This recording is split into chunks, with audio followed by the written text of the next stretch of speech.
तो एक बार फिर से बीजेपी के आलाकमान ने वो सुपर चाल चली और किरोड़ी लाल मीणा को अगले 4 साल के लिए चुप करा दिया गया। जी हाँ, सही सुना आपने।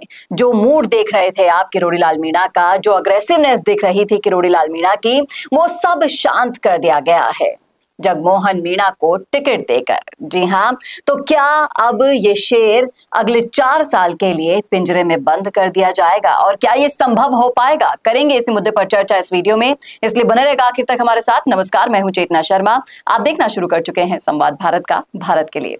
और इस मुद्दे पर बातचीत करने के लिए मेरे साथ मौजूद हैं हमारे editor in chief Varun Bhansali ji. Varun sir, जिस तरीके से आप देख रहे थे कि किरोड़ी लाल मीणा हर मुद्दे पर बहुत ही ज्यादा अग्रेसिव हो गए थे अपनी ही सरकार के लिए, और दूसरे पेपर लीक मामले पे लेकर कोई सा भी मुद्दा आप देख लीजिए, बहुत ज्यादा एक्टिव दिखाई दे रहे थे।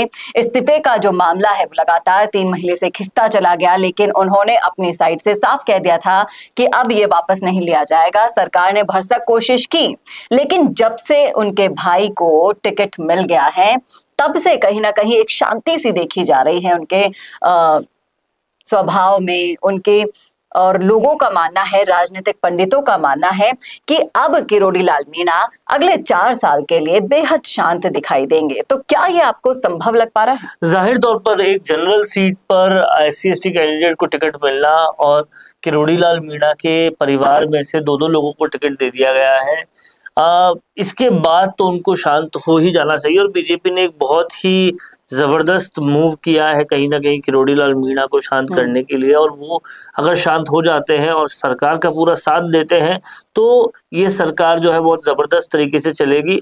अब देखना ये होगा कि इस प्रकरण में कितना तेजी से कुछ डेवलपमेंट होता है और किरोड़ी लाल मीणा कैसे दिखाते हैं जनता के सामने कि अब वो सरकार के पूरी तरह से साथ में है। क्योंकि अगर वो ये चीज दिखाते नहीं है तो आप इस बात को समझिए कि जगमोहन मीणा का जीतना भी बहुत मुश्किल है, क्योंकि अभी भी दौसा के तमाम सारी जनता नाराज है इस बात से कि किरोड़ी लाल मीणा को सरकार ने सम्मान नहीं दिया, तवज्जो नहीं दिया। किरोड़ी लाल मीणा को कुछ ऐसा करना पड़ेगा कि वो समर्थक वापस उनके पक्ष में आए ताकि वो जगमोहन मीणा को टिकट दे। अगर ये होता है तभी वो जीत पाएंगे। टिकट मिलना एक बात होती है, जीतना दूसरी बात होती है। वहां सामने मुरारी लाल मीणा और सचिन पायलट की जोड़ी है, उनसे जीतना काफी मुश्किल है।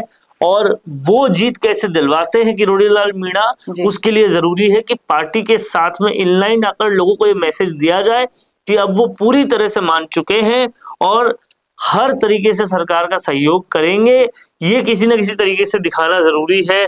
ERCP को लेकर तो कुछ बड़ा करते हैं उपचुनाव से पहले, तो दौसा के चुनाव पे बहुत फर्क पड़ सकता है, जगमोहन मीणा की तरफ बहुत फर्क पड़ सकता है। ये सारे समीकरण बैठेंगे। हालांकि दूसरी तरफ ये भी है कि मुरारी लाल मीणा भी खुद खड़े नहीं होंगे, क्योंकि खुद वो सांसद है। वो किसको खड़ा करते हैं ये देखने वाली बात होगी। कयास लगाए जा रहे हैं कि उनकी भार्या या उनकी बेटी में से किसी को टिकट मिलेगा। अब ये कयास भी कितने सही होते हैं, क्योंकि पहले वो मना कर चुके थे इस बात को लेकर। हालांकि राजनीति की लैंग्वेज में अगर टिकट मिल जाता तो वो ये कह देंगे कि आलाकमान ने इस बात का निर्देश दिया और मैं सिपाही होते हुए मैंने मान लिया। ये सारी चीजें राजनीति में बहुत आम है, ये हो सकती है।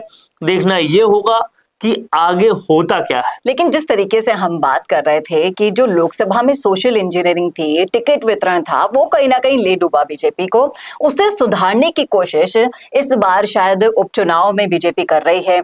आप देखेंगे अगर लिस्ट को, तो गुर्जर के स्थान पर गुर्जर, जाट के स्थान पर जाट, और इस तरीके से उन्होंने जातिगत समीकरण को साधा है। और किरोड़ी के भाई को ब्राह्मण साथ साथ यहाँ जिताऊ कैंडिडेट को टिकट दिया गया है, जो सीट ला सकता है उसको टिकट दिया गया है। और पूरी तरह से सब चीजों को दरकिनार करके जिसके समीकरण में जीत के स्टैटिस्टिक्स बैठ सकते हैं उसकी ही संभावना को देखिए टिकट दिया गया है।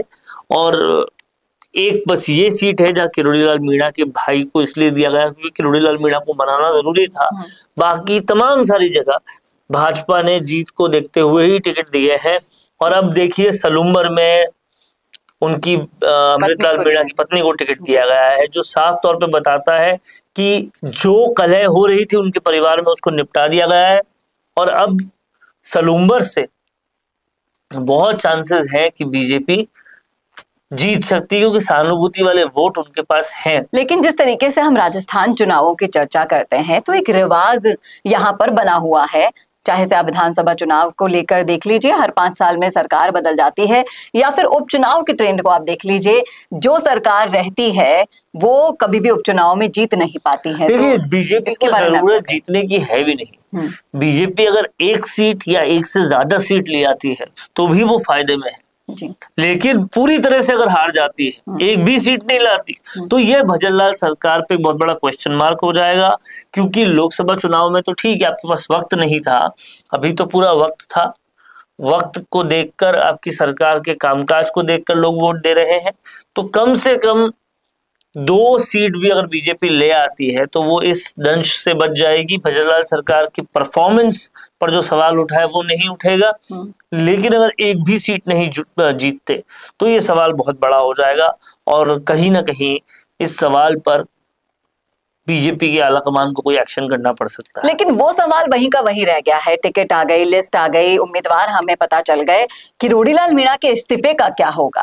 क्योंकि वो अभी वो भी जल्दी सॉल्व हो जाएगा। जब टिकट दे दिया गया है तो मुझे लगता है कि ये भी जल्दी सॉल्व हो जाएगा। और बीजेपी को देखिए, कुछ कड़े मैसेजेस देने पड़ेंगे चुनाव से पहले, तभी हवा बदलेगी। और वो कड़े मैसेजेस मुझे लगता है कि बीजेपी इंतजार कर रही है चुनाव पास आने का, तभी वो करेगी, ताकि लोगों की मेमोरी में रहे और लोग उसको देखकर वोट दें। उसमें मंत्रिमंडल फेरबदल एक चीज हो सकती है, ईआरसीपी से जुड़ा कोई ना कोई बड़ा मूव एक चीज हो सकती है।